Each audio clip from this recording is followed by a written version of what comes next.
de cette campagne, mes intervieweurs m'ont demandé ce que je faisais dans cette élection. Étant donné que les sondages me donnent moins de 1%, mais aussi et surtout parce que j'assume ne pas chercher à être présidente de la République. Eh bien, je le redis, à une semaine de l'élection, le bulletin de vote n'a jamais changé la vie des travailleurs, encore moins aujourd'hui, alors que la crise économique et la guerre qui s'étend font planer de nouvelles menaces partout sur la planète. Alors, pourquoi voter pour moi ?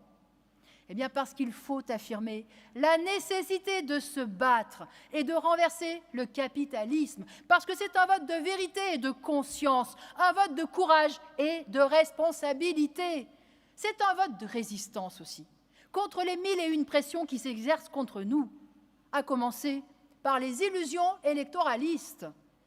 Je sais qu'au dernier moment, beaucoup de ceux qui sont d'accord avec l'idée que le capitalisme nous mène dans l'impasse choisiront de faire ce qu'ils croient être un vote utile à gauche, un peu comme on jette une bouteille à la mer, en se disant que de toute façon, ça ne peut pas faire de mal.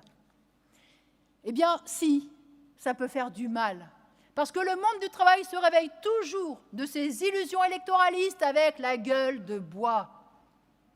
L'électoralisme conduit à la résignation et à la passivité. Lorsqu'on est conscient que la force des travailleurs ne se trouve pas dans les urnes, il faut faire un vote militant, un vote pour montrer son camp, sa politique, ses perspectives aux autres travailleurs. Alors certes, nous sommes à contre-courant. Mais à contre-courant de quoi ? De l'individualisme, du culte de l'argent, du nationalisme, de la guerre ? Eh bien oui, 1000 fois oui, parce que l'avenir de la société n'est pas de ce côté-là.